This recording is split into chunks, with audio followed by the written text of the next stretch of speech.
And just like that, we are live. Welcome, everybody. I'm Russ Kane. This is the Midday Show. It is Monday, the 5th of August. August. Where's the year gone?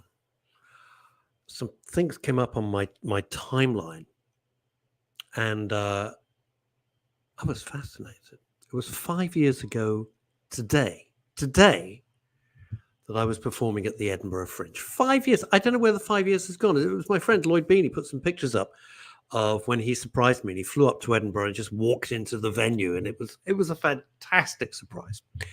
And there we are. So you know him. You love him. He is the king of comedy within a certain demographic. Ladies and gentlemen, Neil Long.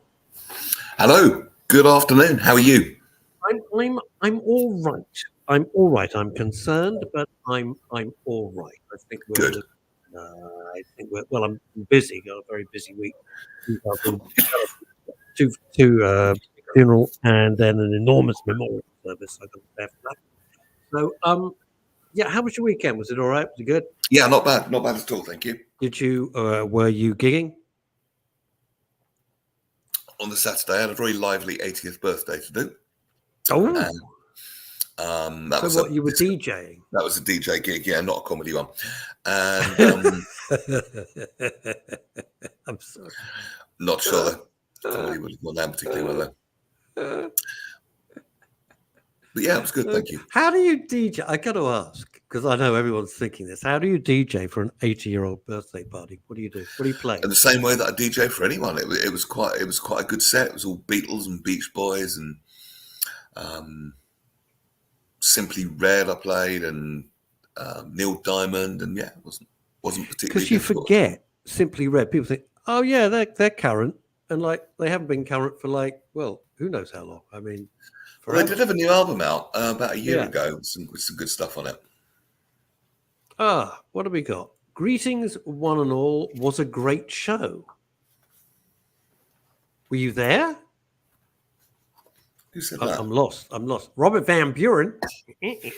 Hello, Russ and Neil. Then we've got, what is this? It's my birthday tomorrow. Happy birthday for tomorrow. Graham, your lovely pal.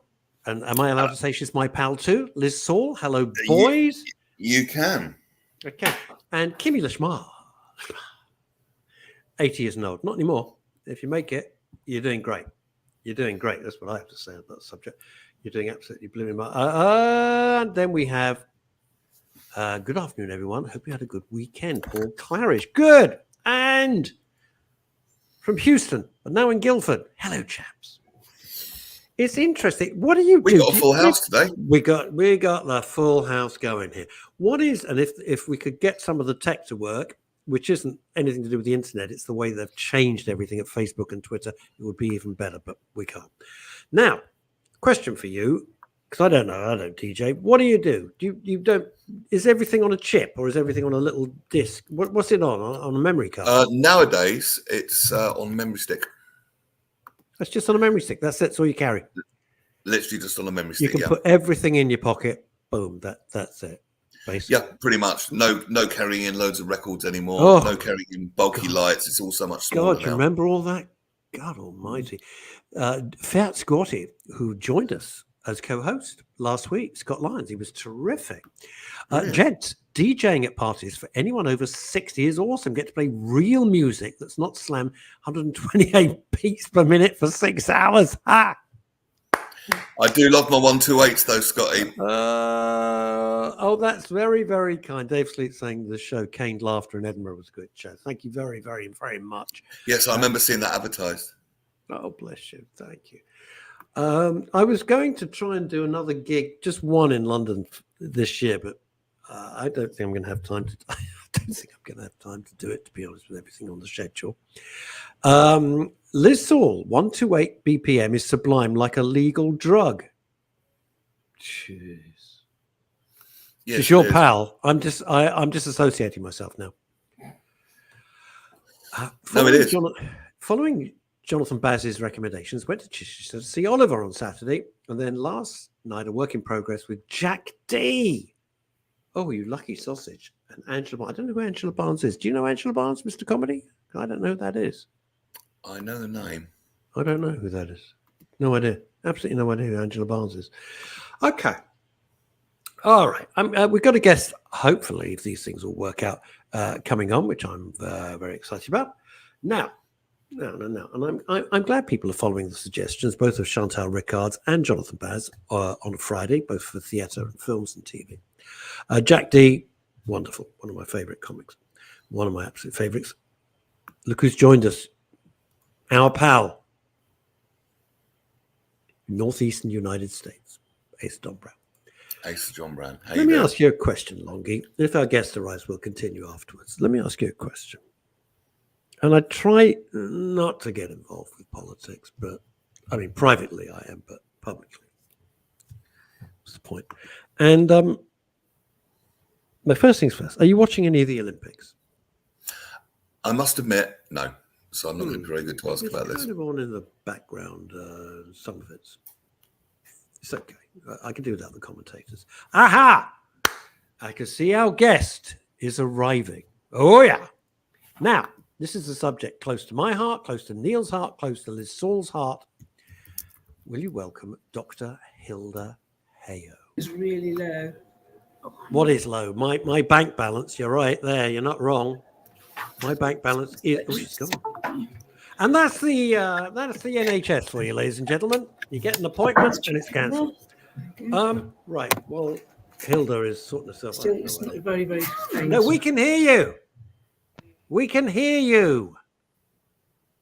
Can I have an appointment with the doctor, please? No. No idea. So, I'll take this off. Remove. I'm taking that off. Right. You're not watching the Olympics.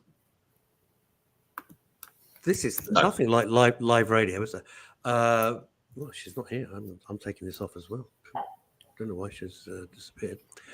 Should we try again? Let's give it a go. Are you with us now? You have to. No, you're muted. You have to unmute yourself. Dear God. Is this what we're going to be operating on me? I want another doctor. She's not operating on me later this week. It wasn't me. Somebody else. Wasn't you? The glamorous assistant, Paris. Where is the Bring the glamorous assistant across at once. We want to see She's this there. glamorous but incompetent. Glamorous assistant, you're fired. There we go. Right. If you want to help Dr. Hilda, apply now. Thank you so much for joining us. Right. This is a subject very close to all our hearts, dementia. You've got a particular subject you'd like to discuss with us. So the floor, Dr. Hilda Hayo, is yours. Hello, Thank you. Dr. Hilda. Welcome. Thank you. So what we're wanting to talk about is about the Nationwide Fairer Futures programme. And we have been lucky to have been selected as a charity that they're going to be working with alongside 2 other charities. And what we're going to do as Dementia UK is we're going to be in 200 of their 600 branches offering clinic appointments to people that are living with dementia or the effects of dementia. So you can have dementia yourself or you can have a family member with dementia. Wow. And we will offer advice and support that's tailored to the person's needs. And the way you can do that is you can actually book into the clinics via our website, dementiauk.org. And it's open not just for the customers of Nationwide, it's also open for non-Nationwide customers. So there's no one compelling you to become a Nationwide customer. You can book them just as a member of that local community. We're launching all of these clinics on a phased basis as from September. We've got a pilot running currently in Wiltshire, and people are able to kind of book into those clinics in Devizes, Swindon, Trowbridge, Marlborough and Salisbury. And that's all in branches of Nationwide. Correct, yeah. Unbelievable. How on earth? Who was the brain box who came up with this marriage? I think it's interesting. It's a combination. I think it's a true partnership So we've kind of devised this together, Nationwide and Dementia UK. So Nationwide approached Dementia UK, and then we were able to offer the clinics model, because we've run clinics from the charity for quite a little while now, a few years now, as well as having our helpline, our 7-day-a-week helpline that people can phone in, no matter where you are in the country. Now, because I've got some skin in the game, I will tell you that my mum had dementia, well, she had Alzheimer's, in fact, and it was only meant to last a few years before she passed. It lasted 16 years before she passed. It was absolute hell on earth. So anything that we can do, myself, Neil, and the rest of the gang here on the Midday Show can do to promote anything, because it's a nightmare. Yeah, it's a nightmare. It is, and I didn't feel very much support from doctors or anything like that. It literally drove me to the point of burnout. Yeah, totally. And the doctors were doing very little, really, for my mum and for me. So it really did my head in, Doctor. Yeah. It absolutely With did. you on that. With you on that. That's why the charity Dementia UK was set up in the first place. It was to do with family experience and the lack of support they felt as a family when their loved one actually was diagnosed with vascular dementia. Now, that was the family of Joseph Levy, and Joseph Levy loved sailing, and his nickname was Admiral Joe, and that's why we're called Admiral Nurses when the family set up the charity. Is that why? Yeah. I never knew that. Yes. That's terrific. Yeah, 30 years ago now. So yes, it's quite a long time ago. One of the things I want to talk to you about is that trying to cope as a family. Now there's just me, I don't have any brothers or sisters, so I had to look after mom and had some help, but most people, to be perfectly honest with you, Dr. Hilda, headed for the hills because it's very unpleasant. There's no upside to it. It's bloody awful. Some people were magnificent. Magnificent. It's, unless you've been there, it's so hard to express how devastating it is on so many levels. Yeah. Absolutely. And insidious. I don't know if this rings true, Dr. Hilda. I found dementia the ultimate gaslighter because my mum was convinced she was fine. Yeah. You think I'm going crazy. You think I'm going crazy. And she couldn't see the change in herself, and pointing it out, that was a mistake, doesn't work. And I wasn't doing it to be nasty, or I was even aware I didn't want her to think I was gaslighting her or trying to talk her into some sort of illness. But then she'd have a good day and then she'd have a bad day. And it's like dementia plays that trick that it pretends it doesn't exist. Yeah. And does that make sense? Yeah, it absolutely does. And I've had family experience myself, and I've been working in the dementia field for nigh on 40 years. So I've got a fair bit of experience and a fair bit of knowledge about dementia. But when it happened to my family, I hadn't realised, and I guess I should have done, how 24-hour it is being a carer and how complex it is. And some of the things that I was advising families on, when you're living that experience, it's quite different, because you can't just switch it off. You can't just log off after your shift and go else and have your life. It kind of affects all parts of your life. And like I say, this is why our charity exists. And I do a couple of shifts on the helpline on a monthly basis. And those are the calls that you get all of the time about mum or dad not understanding that they've got these changes, that they don't accept that they've got a possible dementia. So they're reluctant to go to the GPs, and that causes more stress. Because it's demeaning. They find it so demeaning. You know, both Neil and I have walked a similar path with this, right? Yeah. And of course they won't accept. It's like watching yourself drown. Yeah. And until the very end, and I don't know about it was like with your mum, don't know. Not pretty. No, it was absolutely bloody awful. But there's a little part of them. I'm convinced there's still a tiny scintilla that is the person you knew. But I'm not wrong in saying, I hope, their personalities change completely. They They everything. They became get aggressive, rude. Is this? Horrible. My mum scratched me. She's never done that before. Yeah. She became really judgmental, narcissistic, almost entitled. You know what I mean? What a way to treat me, all that sort of thing. Thank goodness I wish my name was Ashley. That's my daughter.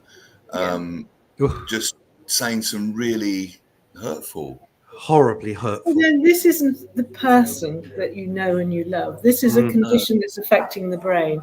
And when it affects the brain, if it affects certain areas, you start seeing a change in personality and in the way they start to behave towards us.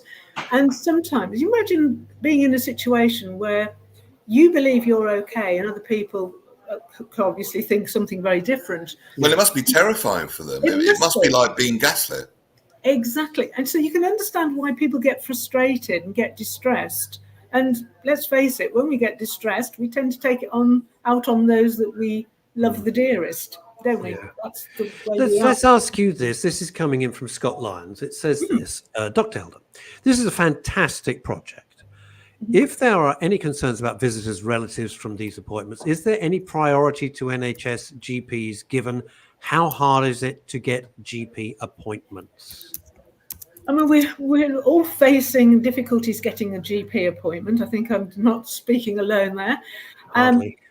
But it's a case of getting a GP appointment because that is the gateway to getting a full assessment, because some of the presentations that you see could be due to a treatable cause. So it could be a vitamin B12 deficiency. It could be a thyroid condition. It could be an infection, for instance. Worth throwing in that UTIs mimic dementia, don't they? Yes, they do. And that's why you need to see the GP, because they're there to screen out any potentially treatable causes. So if that's screened out, then and the person is still kind of deteriorating over time, then you will know that needs a referral onto the memory assessment service. And it's the GP that has that key to that gateway to the memory assessment service. So it's vital the person goes along to see the GP. The thing is, though, I did that. Eventually, I managed to persuade my mum, because of the law, you can't force them. But eventually, I managed to get the GP to come and do a visit. She gave her this test, this standard test, which I'm sure you know. And I think that if that was done on everyone in the world who is healthy, about 50% would apparently would seem to be displaying systems of low-level dementia. I had to think about the questions. I could have done it, but I had to think about it. My mum couldn't do it, but count back in sevens from 100, that sort of thing. Oh, I could do that. And I thought it was a terrible test, and then I tried to get it further, and then it got delayed a year. And someone came around to do the advanced test, but this time they came to do that original test. There was no communication. And all this time, me and my mum are suffering. None of this is your fault, of course. But that's why the Nationwide Fairer Futures project work is so important, because those people that are facing what you faced then and what you face, in the progression, are able to get that appointment with a dementia specialist nurse, and we can guide you through the system, because the system is complex. Oh, yeah. But health and social care both are supposed to be doing things with dementia, and the general public don't necessarily know, is this health? Is it NHS stuff? Is this social services stuff?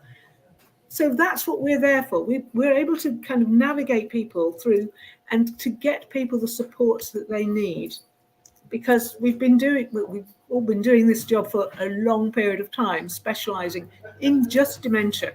So actually having that specialism means that we can support people more readily. I mean, that's great, because you feel that you're so completely alone with it. Yeah. And I would get so frustrated. I would just talk constantly to my friends and say, she's done this, she's done that, she is driving me bloody mad. I'm not, I mean, Russ or anyone that knows me will tell you, I'm not one of these people that's angry at the world or a particularly angry person. No, you're not. It brought out an angry side of me that I didn't think was possible.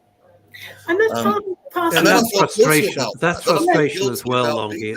It's because you're so frustrated with it as well. I agree. I think you're frustrated about what's happening. You're kind of upset about what's happening to your loved one. It's part of the grief reaction. We start denying it at first. No, it's nothing. It's nothing. Then you get to the anger stage, and you're angry at the people that aren't giving you the help that you expected to actually receive. In some ways, you're angry at the person as well, because they're not necessarily seeking the help or accepting the help that you're offering. It started. Yeah, I would say so, Dr. Hilda. It started as frustration. Yeah. Yep. Like you'd be frustrated with a disobedient child. Yeah. And that frustration turned to anger, which then, I'm not particularly proud of saying, it turned to resentment. Yeah. And they're not feelings I like to feel. And then I feel guilty about feeling those feelings. It's taken me years to get my mental health back to almost what it was before. It really has. Yeah. Very much so. Which is why, and Neil's been very open about this, but this is why it's what you're doing with the Nationwide. And I'm stunned they would do it, but bless them for doing it. I think it's marvelous. Yeah. Because, and I am going to say this, so many of the big corporations, they talk, they're all big shots, and we're going to do this, we're going to do that for mental health, and they do nothing. It just looks nice on the poster, and let's face it, they do absolutely nothing. Right, here's the question. This is coming in from the Northeast United States, from Dr. Azadon Brown, by the way. Yeah. As a practitioner, I've always been intrigued with this diagnosis. Recently, I've read a couple of articles on diabetes and its relationship with dementia. What can you tell us? I've heard about this. They're calling dementia diabetes 3, diabetes of the brain. Yeah. Am I right? With diabetes, if you've got diabetes and it's well controlled, usually pretty much okay. Very frequently, people don't follow the diet they're supposed to follow. They don't follow the treatment they're supposed to follow. And therefore, it has an effect on the cardiovascular system. Anything that affects your cardiovascular system, your heart, has a kind of a likelihood of affecting the brain too, because of the blood flow aspects. So that's why we would say there's a linkage between diabetes and dementia, in effect. Now, another theory at the moment is about we're having too much refined sugar within our diets. And there is some thought that some research is suggesting that might be causing a bit of a problem with the brain as well. Still early days to actually say yay or nay to that. There are some pieces of research, but not. I mean, this idea of diabetes for the brain, I've heard banded around for about the last 3 or 4 years. They're calling dementia diabetes 3. Yeah, that's right. And in my understanding, it looks like a mental illness because of the way it manifests. But it's actually not, is it? It's actually a physical problem with the brain, but then, of course, produces symptoms, so it looks like a mental illness. Am I right? Yeah, no, absolutely. And I think it's not helped by the fact that a lot of dementia services are within mental health services. So therefore, it kind of so you could be forgiven for thinking that, It isn't. It's a neurological condition. It's a long-term neurological condition, and it's caused because the brain cells are dying off, in effect. And they're dying off for a combination of reasons. It could be the blood flow is not as good as it was before. It could be some toxins getting in there. There's lots of reasons why the brain cells are not working effectively. And also, amyloid plaque. Not mental health, exactly. Tau and also with my mother, what you could see, there was many tiny mini strokes, and every little mini stroke, which took a long time to recognize, obviously exacerbated the problem, and hell broke loose eventually. How do things like, and I'm just picking a brand name out of the hat, right? Aracet and stuff like that. These things that are they effective? Do they help at all? In about 60% of cases, it will help to increase concentration. And if it's increasing concentration, then it will cause a little bit of a kind of an increase in the ability to be able to complete the test, the ability to be able to recognize you put the kettle on and therefore you need to make your cup of tea. So those sorts of things. So it'll just give that extra bit of boost. Right. works for variable length of times. For some people, it might be about 6 months. For some people, it might be 4 years. So it's very variable. Because it doesn't stop it, it slows it down, doesn't it? It kind of slows it down a little bit, yeah. At the beginning, particularly. It works more effectively at the beginning, which is another good reason for getting the diagnosis quickly. Absolutely. Than towards the end. Towards the end, it doesn't really have an awful lot. So just so I'm clear about this, you can walk down your high street, see a branch of Nationwide and think, I need to have a chat. Wander in, there'll be an expert there.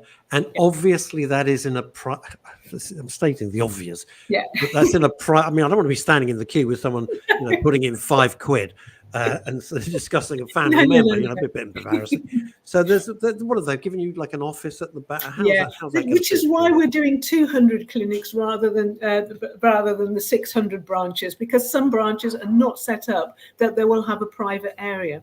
So we've got those clinics will occur in places that have got a private room that people can go to. Now, ideally, you need to book those clinic appointments because they will go quickly. As we start to launch this, they will, word of mouth, they will go quickly. So go on to Dementia UK website and you will be able to book those clinics when they're in your local area, whether or not you're a Nationwide customer. And out of this, that's lovely. It's a fantastic thing. Do the Nationwide? I mean, let's face it, no one does anything for nothing when it comes to banking and finance. Are they assume? And it's not a leading rude question. It's a genuine question because I came out of advertising for many, many years in marketing. Are they assuming that it will make people feel warmer and more friendly and think, well, these are good guys, I might as well switch over? No. It's not that. No, I can categorically say that is not the case in this situation. Nationwide give 1% of their profits to charities. So that, and ourselves as Dementia UK, there are another 2 charities alongside me, as well as their own charitable foundation. Right. So that money comes into that because they want to make a difference to the lives of people that are living with dementia, children living in poverty, and also kind of youth homelessness as well. So those are the areas that they're really focusing on, as well as what they do within their foundation. Now, Nationwide, because it's got such a large reach, you've got 16 to 17 million customers, in effect, members. I didn't know that. Yeah, it's got a very large reach, which means for us as a charity, it will grow the amount of awareness people will have about what Dementia UK does, what Admiral nurses do, and provide those families with the support they need.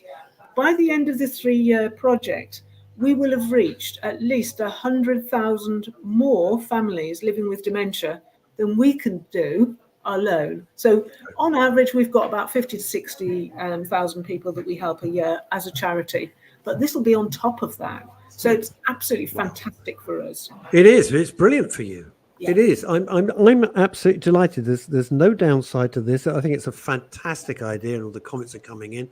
They're saying it's a great idea from here, and people watching in America as well. How many of you are there? How many staff have you got at Dementia UK? I've got 450 nurses in total. Some of those are on the ground in local areas within the UK. Okay. And then I've got a whole raft of nurses, usually about 16 on the helpline a day, and then about 5 in the evening, 5 at the weekends. I've also got some nurses that specialise in clinics and some nurses that specialise in particular conditions like Lewy body dementia, children and young people with dementia, and the effects of dementia, people that work with frailty. So children and young people with dementia. yes. The youngest person I had on my caseload, because I specialise in young onset dementia, was 18 years of age. Because I've heard a few cases of this. What, in your opinion, as a doctor, is it something that the whole of society is doing unconsciously that is causing these symptoms? Is it the way we're living? Is it our lifestyle? What pollutants in the atmosphere, for example? What is it? I think that there are 14 different what we call modifiable risk factors, things that we need to control a little bit more to enable us to either prevent or delay the onset of dementia, whatever age we are at. There are going to be some dementias that are genetic in origin, and they tend to be under the age of 65.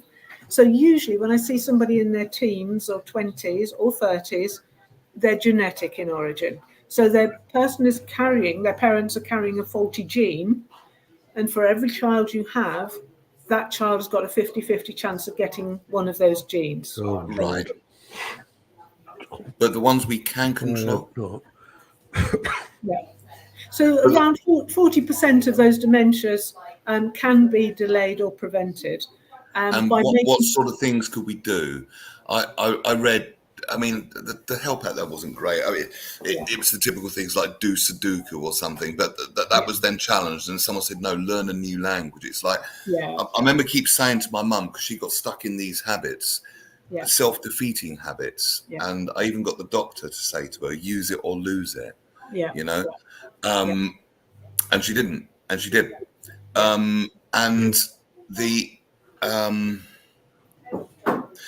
one more question, if I may. When my dad died suddenly, she, how can I put this, stopped evolving as a human being, stopped growing, froze in time. It was like a light switch. It was like a switch went off, Dr. Hilda, and she became old overnight. She went from quite a young-minded, young-at-heart person that was thinking about doing some decorating and, you know, watching my dad put the scaffolding up and climb it and being terrified and just being typical mum, to an old lady overnight. It was like, and my theory was unresolved grief. That, could be, could you be. know, they talk about the psychosomatic, you know, the mind-body connection and all that sort of stuff. And my theory, it was on a sort of, if you like, almost energetic level, grief held in the body, non-expressed and doing damage. Or is that fanciful? No, it could have been. It could have been that your dad was covering up some of the earlier stages as well, that he was thinking for your mum. So he was doing things that you probably didn't even realise. Oh, interesting. That's a good one. Yeah, she did become quite dependent on him. And then that dependency became a clinging neediness to me, like I was almost a replacement husband. Absolutely. Which I couldn't be. Oh boy, oh boy, oh boy. 10, 15, 20 phone calls a day.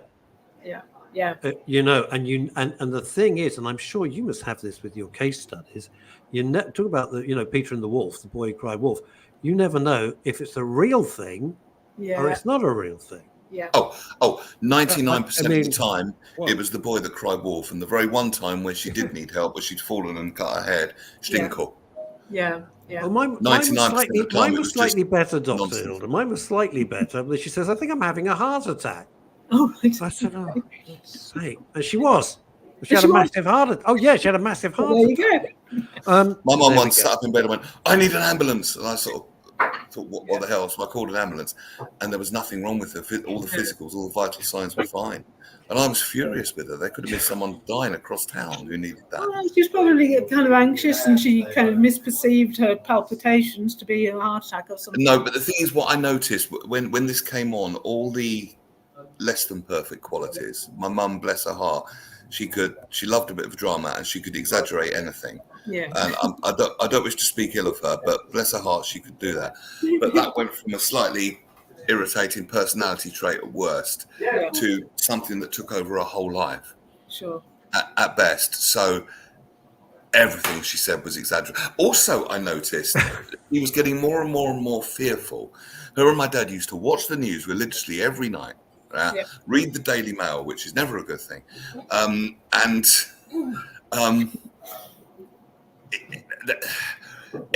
everything that was coming out of her mouth was a warning. Be careful of this. Watch out for that. Watch out for that. Be careful of that. It was like the sky is going to fall in at any minute. Absolutely. Because that's again, that probably evidence of her distress and her feeling that she was beginning to unravel. She was not having the same control that she had before. And another aspect could have been as well, she probably kind of withdrew into herself, partly because of the grief and partly because of what was happening. No, this is when my dad was still alive. Oh, right, she was. But about 5 years before he died, I just noticed fear had taken over her life. Watch out for this. Watch out for that. What's that noise? What, you know, all of this sort of thing. and developed a real sensitivity to noise as well. Like if there's a plastic bottle in the room and because of the heat it would go like that, she's like, what's that? What's that? Wow. Even if she's in one room and that's in another room, she wouldn't be tuned into the conversation in the room. She'd be in her own head and her own world, tuned into the plastic bottle that's just clicked in the kitchen because it's got a bit warmer. It's bizarre. Weird. Dr. Hilda, congratulations on pulling all this together. Thank you, Dr. Hilda. I could talk to you all day. Sorry. It's a terrific initiative. You know, we get offered a lot of initiatives here on the Midday Show. I look at most of them and go, oh, come on. This is great. This is a win-win for absolutely everybody. Thank you for caring. I don't know if you saw, I'm just going to put this one last comment up from Kimmy Lashma. I use your helpline, Dr. Hilda, your helpline, and they were very reassuring and helpful. And I think that's a great way to end. Can we put Graham's comment up? Is he trying to be funny or is he being serious about this? What's that? He is our resident comedian, but I think he's being serious here. What's that? Viagra? Yeah. Is there anything? I've no idea. I didn't put it up because I thought. There was something written in the papers about that. Yeah, anything that kind of increases the blood flow, whether that's wherever, yes, theoretically could help. And on that rather subtle note, that was a very tactful answer, Dr. Hilda. Thank you so much. Very subtle note. We must let you go. I know how busy you are. Thank you so much. Lovely to meet you. I love to meet you too. Bravo. Well done. Bye-bye. And all the best. Charming. I never know if Pat's being serious or not, but I suppose that could work. I err on the side of caution. Well, that was, I'm going to just say it, blooming triggering. It was triggering. Triggering for Neil. Actually, no. Oh, well, it was bloody triggering for me. It was horrible. This whole experience. I don't mean the lady. She was fantastic. I mean, no, not her. Just talking about it. It's a weird thing. I can now talk about it openly. Yeah. In a way that I hope is useful to the people watching and listening, without feeling triggered. Can I tell you why? But it has left me with some other seemingly unrelated triggers, which I need to deal with because they've been coming up recently, and it's pissing me off. Well, we could look at that or not. Open therapy session. One of the things is you've touched on a lot of very interesting things. And one of the things which is never acknowledged and never talked about, but we don't shy away from the bad stuff on the Midday Show. We don't. No. Because it's not grown up. We're over 21. You know, we're not the mainstream media where we just lie all the time. So it was this. Neil said, and he used the word resentment. And I think so many people feel it's so complicated. And bear with me for a sec. Because it's your mum or your dad. All right? In most cases. Let's just assume it's your mum. Maybe it's your grandma or grandpa. I don't know. But usually it's your mum or your dad. And so you feel so guilty because it is so counterintuitive that the person that you love, in most cases, you love very, very much, is becoming this other human being who you don't recognize. They don't recognize you. And it's exhausting. It's a huge drain on your life in all the negative. There's no upside to it. There's nothing positive. There's no nice little moments. That's in the books and in the movies. In real life, it's hell on earth. Hell for them, but they're away. And I think it is very honest of Neil, and I was the same, to say publicly, I felt resentment. I had to I would go, eventually Mum was in a care home. She had to be, for everybody's safety. Simple as that. All right? Simple as that. And I would drive, I've talked about this before, I would drive up to the car park, sit in my car and steel myself to go in. Now, popular culture says we should be racing in to see our loved one. And I knew it would be awful. I knew I'd come out feeling shocking. I couldn't bear to see my mother like this. And somebody else, I think it was Kimmy, said she'd mourned. I think, Kimmy, you said you'd mourned for your mother many years before she passed. I did too. That's what they say, Kimmy. They say you lose them twice. I did. My mum had gone. Yeah. The person that I visited all the time God knows who the hell that was. And you might think, well, that's so rude. But it wasn't any vestige of my mum. There was nothing left. No. I had to explain. I'm going to be honest. I hope this is helpful, because if you're going through it, I'm going to let you finish and then add to what you're saying. Okay, if you just started this shitty journey, it's a horrible journey, right? You may not be aware of some of this. One is the aggression. You know, your mum or dad might be the loveliest person. Suddenly they're aggressive. Their language is terrible. They're saying terrible things. And the other thing, I always say, I would have been happy if my mum had thought she was Queen of France, or, you know, something, the Empress of India or something, I don't know, whatever. And she was in a happy state. She had recreated a completely three-dimensional world, none of which was true. None of it. I suddenly had a sister. So I had to explain to the staff, I don't have a sister. Please don't think my family are ignoring my mother. There is only me. That's it. There's me. There isn't anybody else. And the rest of the world, I went to see her in the care home, and she said, because every Christmas when I was younger, we go and see Sue and Ron, who was part of our family. And she said, what are we going to do about Sue and Ron this year? Sue and Ron had died. Yeah. You know, yeah. I want to say, sorry. I'm done. Go. I want to say to you, if you're watching this afterwards or watching live now, the most destructive thing for me, the thing that affected my mental health the most, was that inner critic I've got, me judging me for the way I felt. And for the mistakes I thought I made along the way. And because I hadn't dealt with some of the agencies, the official agencies, ever in my life before, I had no experience of that. And I nearly made some pretty stupid errors, which could have been very damaging. I came close. I would say got away with it because I wasn't trying to do anything dishonest, but it could have been a lot worse than it was. Yeah. It's a learning curve at the time you least need it. It really, really is. And when your mind is going in 1,000 freaking directions at once, trying to work out what the best thing is, thank you, and it's got no answers to it at all. It doesn't have an answer. It's an insidious little bastard that tries to convince you it doesn't exist. It's a horrible gaslighting really fascinating condition. Yeah. And then, but the worst thing, what I want to say to you, was me beating myself up afterwards. Again and again and again. Yeah, every time, every day. I did that. And this is the triggers it's left me with, because with the right trigger nowadays, I can go back to. I can go back when you get triggered. All the work you've done, it feels like it's for nothing.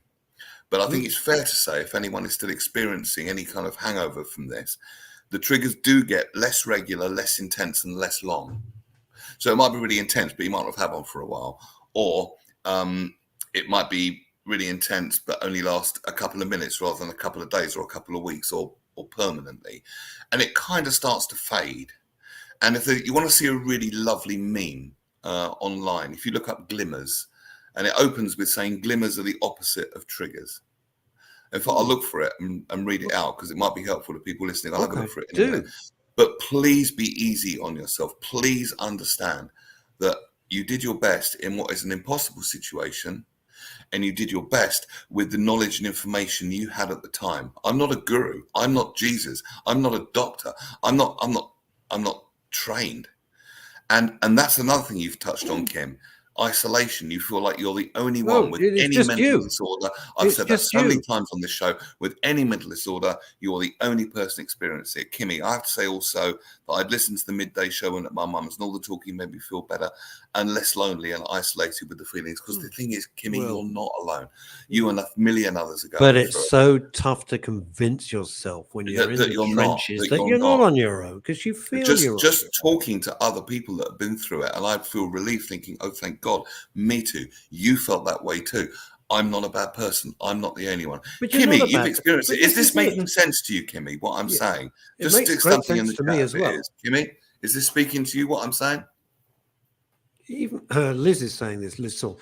Even when you have people supporting you and that can see the person is ill with dementia, such as with Neil, it's so hard to be in the middle of it. Oh my God. It's bloody. And the other thing is, at a time when you need help, And I'm not being rude about anybody. I love my family. I love my family very much. Is this. I said, do you want to come and see Mum? We'd rather remember her as she was. I don't blame them.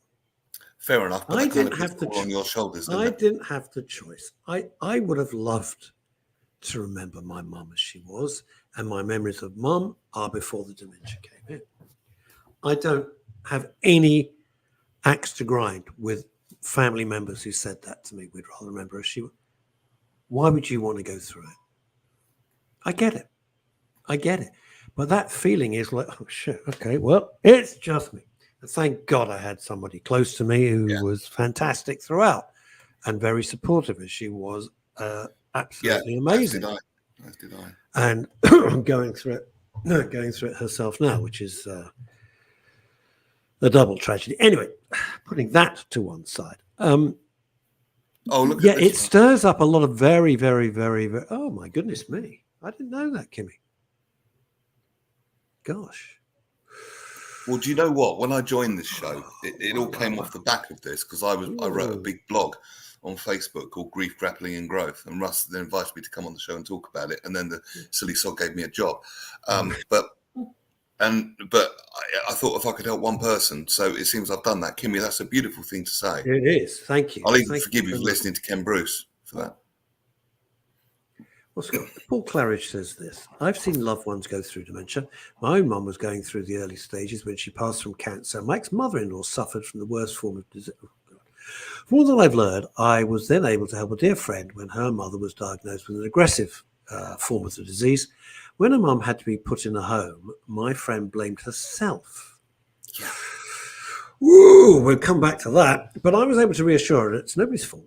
She'd done the best for her mum. Look, let me tell you, I'm going to address that. It's a huge elephant in the room. The time may come. You do that. I'm going to look up glimmers. Okay. The time may come when the person that you love has to be put into a nursing home or a care home. You're not abandoning them. You're helping them. They can't be on their own, and you can't be there 24/7. In many cases, it gets to the stage where you are not able to cope. You're not medically trained. You're not a psychiatrist. You're not a nurse. You're not a doctor. You're doing your best. When my mom first went to a home, I felt terrible. I felt absolutely shocked. But she needed to be I walked back in looked my after. house the very first time that she was in that home permanently. I walked in, I looked at this empty house that had the energy, if you like, of a care home. That kind of, it sounds so awful, but there's no other way of saying it, that kind of stale, pungent energy, right? And I looked around at this empty home that I grew up in and all the happy memories, and it was just like it was drab and empty. And then this inner voice, my little inner critic went, "You did that, you bastard." But you didn't. But you know you did. I mean, the logical Neil Long knows he didn't do that. It's just the cruelty of nature. That's what it is. And wouldn't you rather be relaxed knowing that there is proper professional care 24 hours? Well, this is what a my day? friend said to me, because I'm not You trained. can't and I'm offer not a that, doctor. Neil. I couldn't offer it. No. It's not possible. You had Russell Grant on one time, and I volunteer for dementia research, and I'd now be happy to listen to anyone going through a similar experience to mine. It's grim. Most things you think, well, there's an upside to it. You can get better. You won't. As my friend called it, dementia is a living death. Oh, ain't that the truth? Ain't that the truth? Living death. The person you know is gone, but the body is still there. Yes. Well, Mr. Claridge, you are absolutely right. And then it begins to shut down bit by bit by bit. Oh, and when my mum died, she looked like a ghoul out of a Hollywood horror film. It's awful. every now and then on my phone, I find pictures I took of my mum right at the end. And it's like, who is this person? It's not my mum. Who the hell is this? It's just weird.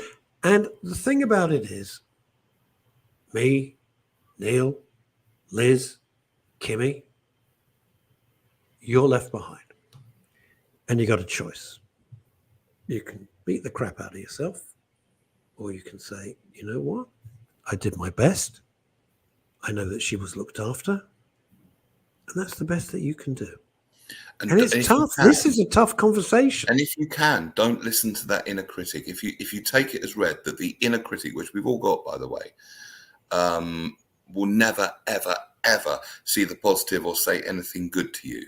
It's almost like there's two points of view. When we've talked about spiritual things on this show, there's like the higher self part of us that would always have a positive point of view, a loving point of view, which would frame it in a positive way, a helpful way, a healing way.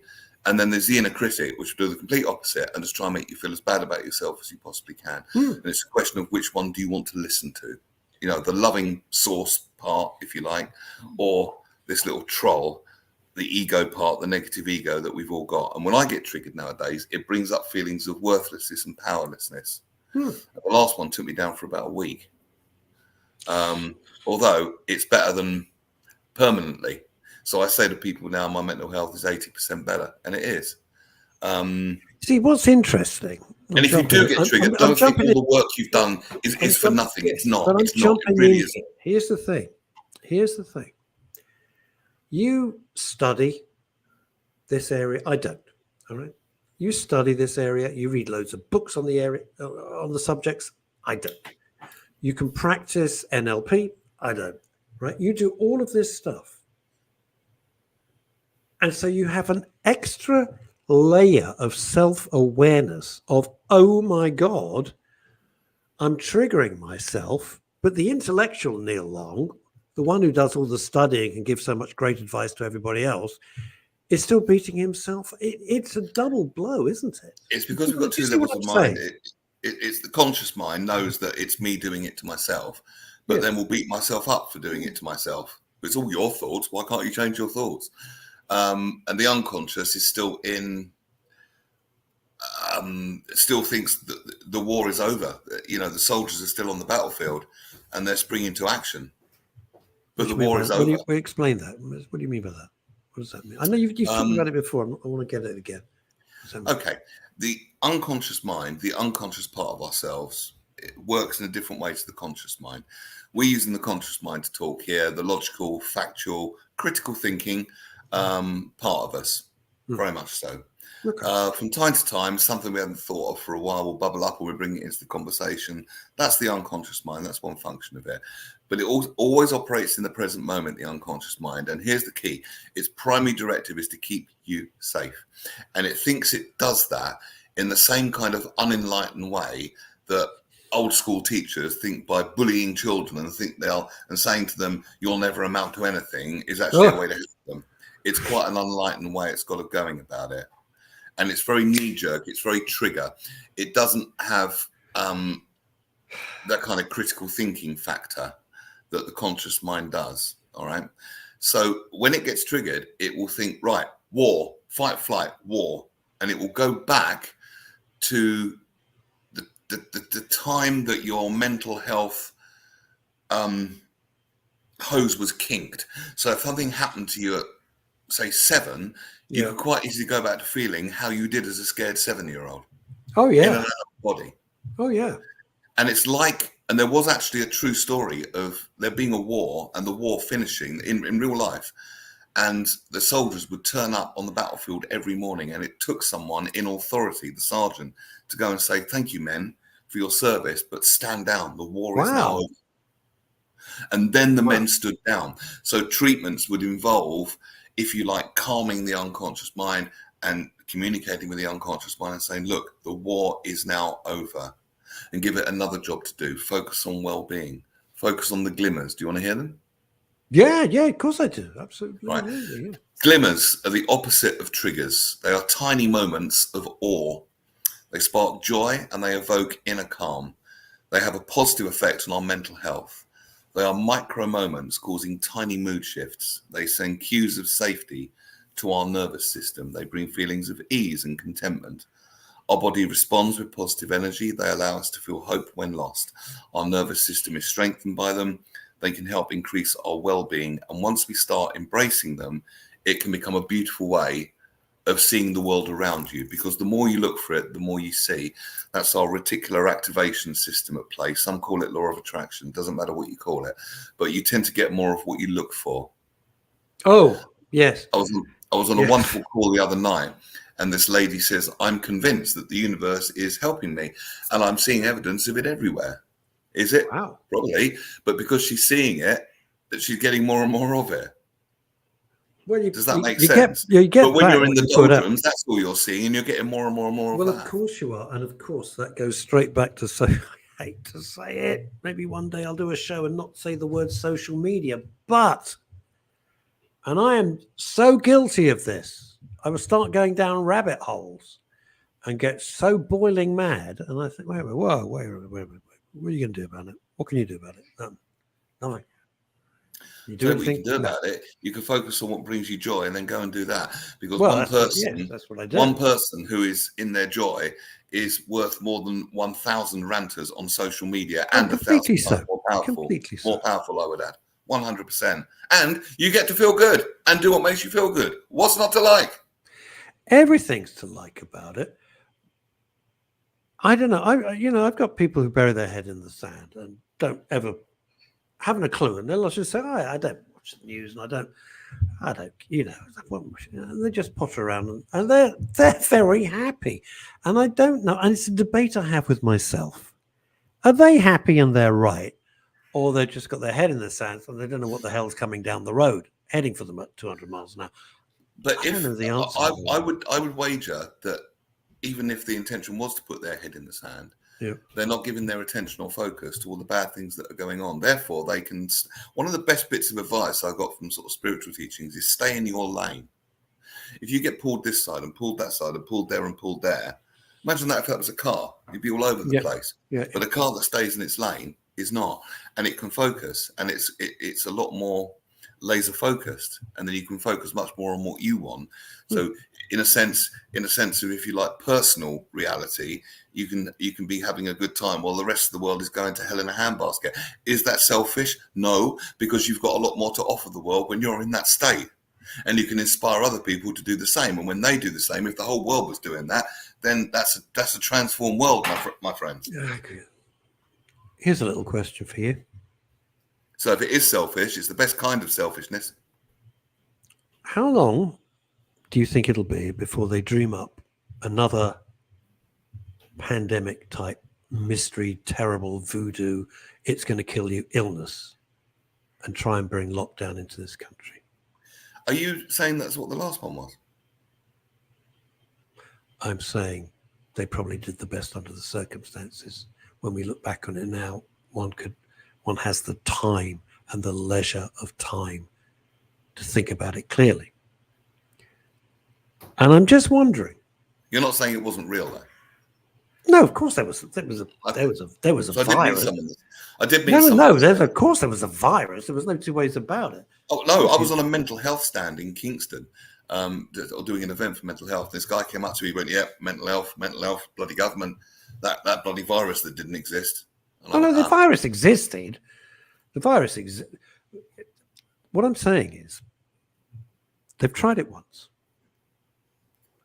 I don't think they could ever. I'm just dealing about with the UK, what they can do in America, Asia. I don't know, but they've tried it once. Then it worked. And I think if they really wanted to bring back law and order, I bet you somewhere there is a meeting with the powers that be saying, you know what? If we invent a bird flu virus coming in from somewhere, who the hell knows, and we have to have lockdown and stringent things, it'll give us law and order back. If they do that, it would be appalling. I don't think they can ever pull it off again. I think if they had the bubonic plague, people wouldn't put up with lockdown again. And I think, as Kimmy has said, quite right, not in our lifetime. The country can't afford it. No, you see what's happening in London, the devastation on the rolling on from the businesses that were hit. Gents, says Scott Lyons, I'm humbled by the honesty on today's show from all quarters of the world. Can be a real horrible place. Yes, it can. So thankfully, we've got each other. Have another. Did you say that amazing Scotty day. co-presented with you the other day? Yeah, we did. Fine. Well, I'm not having that. I'm jealous. So I don't have a guest on Wednesday. So Scotty, would you like to you would you like to do two the show with me on Wednesday, and we talk about all things radio? Fancy that, Scotty? You two would be marvelous. Yeah, I'd like to very up for that. Do you fancy that, Scotty? Yeah, he's a lot of fun, and I think the two of you are really kind of bounce on each other as well. I'm sure we would. If you stick a yes in the chat window if you fancy that, Scotty. What I'll do is when I set the show up, I'll send him the link at the same time. How about that? Hell yes. Okay. So Wednesday is going to be a bonanza jamboree. I'll see you then, it's Scotty. A date. Don't be late for Holiday Town Parade. They're going to be as old as me to know that. It'll be Scott Lyons and Neil Long. Oh my goodness. Will the bandwidth be able to take it? Oh no, this is another horrible. Oh no, I don't want to read it. Paul, we're ending on an up note. It's too sad. It's too sad. I'm not gonna put it up because it's just too sad.